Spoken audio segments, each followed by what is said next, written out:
अस्सलाम वालेकुम एवरीवन, उम्मीद है कि आप सब लोग खैरियत से होंगे। सर हमने अपनी लास्ट क्लास तक कुछ कॉन्सेप्ट्स देख लिए थे बोरिंग कॉस्ट के। इवन मैंने आपको जनरल बोरिंग सिखा दी थी, मल्टीपल बोरिंग सिखा दी और फिर मैंने आपको ये भी सिखा दिया कि अगर बोरिंग कॉस्ट का सवाल गवर्नमेंट ग्रांट के टच के साथ आ जाए तो आपने क्या करना है, चाहे वो नेट रिप्लेसमेंट मेथड हो या फेयर वैल्यू मेथड हो।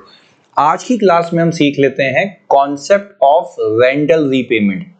अब ये समझने के लिए आपको पहले ये समझना होगा कि 8 से पहली क्लासेस में हमने क्या किया है। अच्छा भाई, मैं यहां पे हेडिंग डाल देता हूं अपनी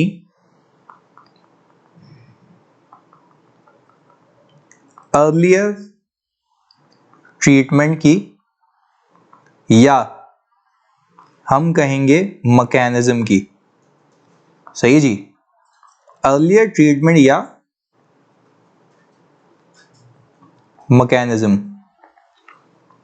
अच्छा, आज के पहले आप जब भी सवाल कर रहे थे तो आपको कहा जा रहा था कि आपने बैंक से स्पेसिफिक लोन लिया है।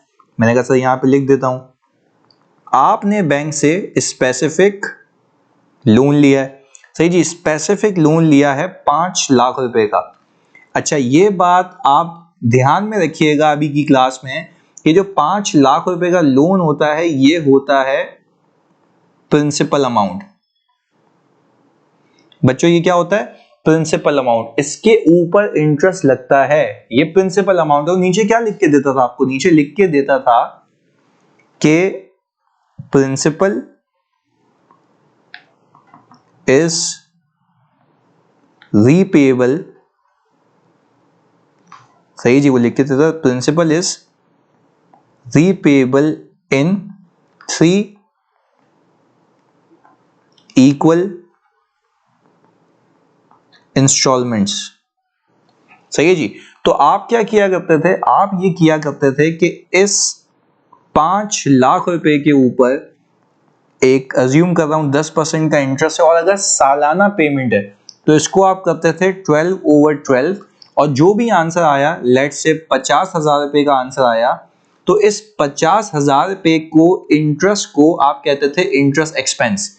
ये प्रिंसिपल से अलग था। तो अगर मैं कहूं कि ये 3 इक्वल इंस्टॉलमेंट्स पे पे हो रहा है तो मेरी फर्स्ट इंस्टॉलमेंट कितनी बनी थी? सर मेरी फर्स्ट इंस्टॉलमेंट बनी थी, अगर मैं 3 से डिवाइड कर दूं उसको, तो आप कहेंगे 5 लाख रुपए डिवाइडेड बाय 3। तो आपने कहा 5 लाख रुपए divided by 3 is equals to 1,666,667। तो मैंने कहा भाई ये आ गया 1,666,667। तो आप ये माइनस करवाया करते थे, बट याद रखिएगा बच्चों, ये जो 1,666,667 की पेमेंट है ये प्रिंसिपल पेमेंट है, इसके अंदर इंटरेस्ट शामिल नहीं है। इंटरेस्ट अलहदगी में पे होगा, अलहदा से पे होगा। प्रिंसिपल को तो प्रिंसिपल ही कम करेगा ना। 5 का लोन था, 5 में से आपने जितना चुका दिया, जितना रीपे कर दिया, वो माइनस कर दो। तो आपके पास 5 लाख रुपए में से 1,666,667 अगर आपने माइनस किया तो आपके पास रिजल्टिंग आंसर आ गया था 33,333। ऐसा ही है भाई। आपने कहा कि भाई आपके पास 3,33,333 ऐसी कोई अमाउंट आ गई है, ये बकाया प्रिंसिपल है, अब इसके ऊपर इंटरेस्ट लगेगा। बट अगेन मैं कह रहा हूं, आज के पहले जो आपने सीखा था, मेरे साथ ये किया था, उसमें वो कहता था principal is repayable in 3 equal installments. तो प्रिंसिपल मैंने डिवाइड किया तो ऐसे माइनस किया था, इंटरेस्ट अलहदगी में था। पर आज हम एक जार्गन सीखते हैं, कि अगर आपको एग्जामिनर कहे कि आपने रेंटल पे करना है तो रेंटल होगा इन दोनों का सम।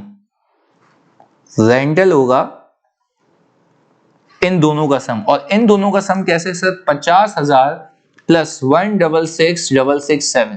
तो मैंने कहा सर टेक्निकली आपका जो रेंटल है वो आ गया 21,666,667। तो अगर मैं आपको कहूं कि आपने रेंटल पे किया, तो रेंटल का मतलब है कि प्रिंसिपल प्लस इंटरेस्ट दोनों पे किया। ये तो हो गया देसी तरीका जो अब तक हमने सीखा था। पर याद रखिएगा, देखिए जैसा वो सवाल में बोलेगा वैसा आपने करना है, क्योंकि ये मैं एक एडिटिव चीज सिखा रहा हूं जो कि एग्जामिनर ने पूछी नहीं है। तो अब समझने की बात है, अंडरस्टैंडिंग की बात है कि अगर एग्जामिनर आपको कहता है कि आपका प्रिंसिपल पेबल है 3 इक्वल इंस्टॉलमेंट्स में, then you are only talking about the principal. Again repeat कर रहा हूं, then you are only talking about the principal. तो आप प्रिंसिपल माइनस करते थे, इंटरेस्ट लगा देते, और हमारे सवालात में इंटरेस्ट की पेमेंट कहीं बाद में जाके होती थी या एंड में होती थी। टू बी वेरी क्लियर, अब कुछ सिचुएशन को चेंज करते हैं। अब आपको बैंक जो तरीका कार देगा वो आपको लिख के देगा कि company have to pay XYZ amount of rental. तो वो कैसे निकालेगा, हम आपके QT के कॉन्सेप्ट पे, PRC पे वापस चलते हैं। तो आपने एक NUT का फॉर्मूला देखा होगा जिसमें P is equals to R into 1 minus 1 plus I की power minus n upon I, जिसमें आप कहते हैं भाई प्रेजेंट वैल्यू बैंक दे रहा है 5 लाख रुपए की, रेंटल वो निकालना चाहता है और इस रेंटल को निकालने के लिए वो यहाँ पे इंटरेस्ट को प्लॉट कर रहा है 10%। सही जी, कितने सालों के लिए, 3 सालों के लिए। और मैंने कहा अगेन मेरा इंटरेस्ट कितना है 10%। तो अगर मैं रेंटल निकालना चाहता हूं तो रेंटल निकालने के लिए मैंने कहा 1.1 की पावर -3 अगर करूं और मैंने इसमें से 1 माइनस किया और ये 0.1 कर लिया डिवाइड, तो ये आ गया सर हमारे पास रेंटल इंटू 2.48685 और मैंने कहा प्रेजेंट वैल्यू है 5 लाख रुपए। प्रेजेंट वैल्यू हमारी 5 लाख रुपए। अच्छा भाई, फिर अगर मैं रेंटल निकालूं तो ऐसी बात है, ये 5 लाख रुपए को मैं डिवाइड करा दूंगा 2.48685 से। तो मैंने 5 लाख रुपए डिवाइड कर दिए 2.486858 से। सही है जी। तो अगर मैं पीछे वाला आंसर देख लूं हमारे पास अगेन 1.1 की पावर -3, अच्छा जी 1.1 की power -3, 1 minus this divide by 0.1। आपने कहा कि जो 2.4868 बिल्कुल सही है और 5 लाख रुपए को डिवाइड कर दिया आपने, आगे 201057 का रेंटल। आपने कहा 201057 का रेंटल। सही है, 201057 का रेंटल। अच्छा भाई, ये आपको बैंक कह रहा है कि अब आप कुछ भी नहीं करें, आप सिर्फ ये एक अमाउंट मुझे हर साल आके दे दीजिएगा साल के आखिर में। ये उसने क्या बना दिया, रेंटल। पर this rental includes principal and interest both. कैसे, अभी देखते हैं भाई। बैंक आपको कह रहा है कि मुझे ये कितने साल पे करना, 3 साल। तो क्या मैं कह सकता हूं कि मेरे पास टोटल पेमेंट जो मेरी जेब से होगी, मैं यहां पे इसको क्लैरिटी से लिख देता हूं। मैं कह रहा हूं सर टोटल पेमेंट जो मेरी जेब से होगी वो दिस इंटू 3 होगी। वो आ गया 603172। ये आ गया 603172। सर मैंने लोन कितने का लिया था? सर मैंने लोन लिया था 5 लाख रुपए का। तो मैंने इंटरेस्ट कितना देना है ओवर एंड अबव? तो सर वो आ गया इसमें से 5 लाख रुपए माइनस करके 103172। 103172। सर टेक्निकली मुझे ये सूद पे करना है कितने साल? 3 सालों के अंदर। आए देखते हैं, अगर ऊपर वाली एग्जामिनर ट्रीटमेंट पूछेगा तो वो अल्फाज क्या यूज करेगा? वो बोलेगा company has obtained a specific loan of ₹5 lakh and company is obliged to pay XYZ amount of rental at the end of each year. तो उसने रेंटल बता दिया। रेंटल का मतलब ये कि इसके अंदर प्रिंसिपल भी शामिल है, इंटरेस्ट भी शामिल है, क्योंकि उसने इंक्लूड करके दिया। आए इसकी अकाउंटिंग सीखते हैं तो और क्लियर होंगे हम। मैंने कहा आ जाएं जी अगले पेज पे। मैंने कहा सर आपने कहा मेरे पास ओपनिंग प्रिंसिपल कितना है? सही जी, उसके ऊपर इंटरेस्ट कितना लगा, उसके ऊपर आपने प्रिंसिपल को सेटल कितना किया और आपके पास क्लोजिंग कितना बच गया। आए देखते हैं सर। मैंने कहा सर मैं आ गया ईयर 1 पे, मैं आ गया ईयर 1 के ऊपर। सही जी, ईयर 1 के ऊपर 5 लाख रुपए का आपका लोन है। इसके ऊपर आप सूद लगाएंगे 10%। सही है, 50,000 रुपए। पूरा साल हो गया ना, साल के आखिर में आ गए आप। साल के आखिर में आके आप आखिर में कह रहे हैं कि सर मैं यहां पर ईयर 1 के एंड पे आया और ईयर 1 के एंड पे आकर मैंने कैश पेमेंट की, कितने की? 201057 की। सही जी, अगेन रिपीट कर रहा हूं 201057। इसमें बड़ी मोहतात होकर हमने करना था कि गलत नहीं हो। 201057 मैंने कहा सर ये जो है मेरा रेंटल है, इसके अंदर इंटरेस्ट कितने का है? सर इसके अंदर इंटरेस्ट एक्सपेंस है 50,000 रुपए का। सर आपको कैसे पता नजूमी है कि इसके अंदर बैंक ने इतना इंटरेस्ट चार्ज किया? भाई आपने कैलकुलेट किया है कि 5 लाख रुपए का आउटस्टैंडिंग अमाउंट था जिसके ऊपर इंटरेस्ट दिया मैंने 1 साल, और मैं रुक गया क्योंकि आप पेमेंट करनी है। मैंने पेमेंट कितने की 201057। सर आप बेवकूफ हैं, आप पेमेंट ज्यादा कर रहे हैं। पेमेंट ज्यादा इसलिए कर रहा हूं क्योंकि इस पेमेंट के अंदर कुछ इंटरेस्ट है, कुछ प्रिंसिपल है। तो जो ज्यादा पैसे दे रहा हूं वो किसके दे रहा हूं?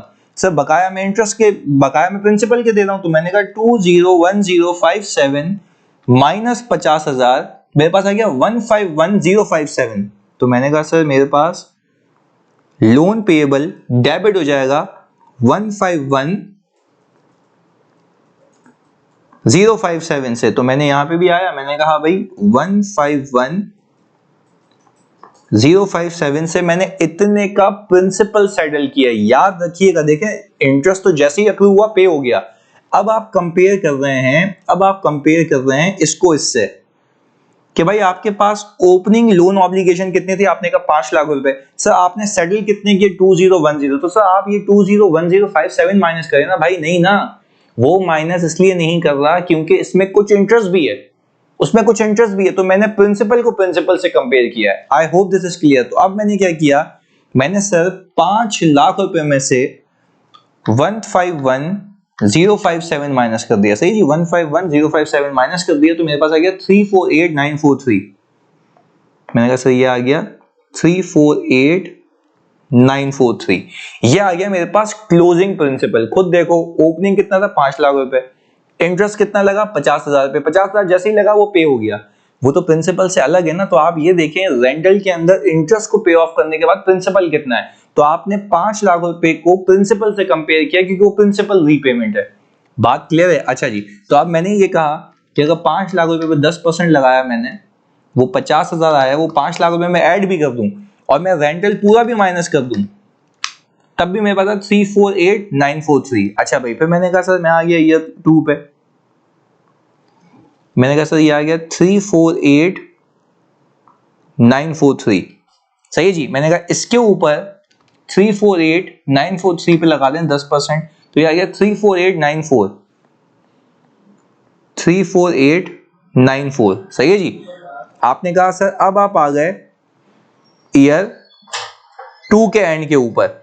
अच्छा भाई, ईयर 2 के एंड के ऊपर आपने पेमेंट करनी है 201057 और आपने कहा सर इसके ऊपर इंटरेस्ट एक्सपेंस आ रहा है 3489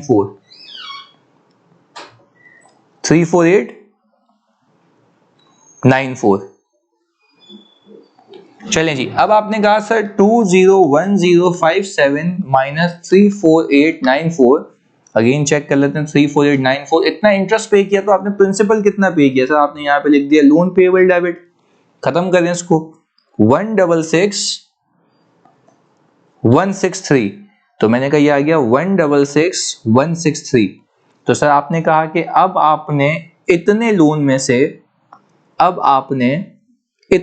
में से इतना सेटल कर लिया। तो जब आपने इतने लोन में से इतना सेटल कर लिया तो आपके पास बचा कितना? सर आपने कहा 166,163 आ रहा था और 3489 माइनस किया, तो 348943 माइनस 166,163। तो मैंने कहा 182,780, ये आ गया 182,780। मैंने कहा सर अगर मैं ईयर 3 पे आता हूं तो 182,780। आप देख रहे हैं ग्रेजुअली आपका प्रिंसिपल कम होता जा रहा है, वो अपने इंटरेस्ट की रिकवरी भी करता जा रहा है। This is the payment method differentiation, यानी या तो वो उस वे से जाएगा या इस वे से जाएगा, कवर वो दोनों केसों में करेगा, बट आपको दोनों चीजें आनी चाहिए। खैर 182,780 के ऊपर 182,780 के ऊपर अगर मैं 10% लगा दूं, आ गया 182,780। अच्छा भाई, मैंने कहा सर अगर मैं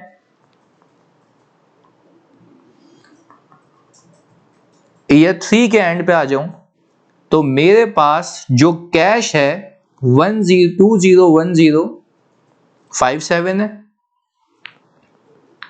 और इंटरेस्ट एक्सपेंस आ रहा है 182,780।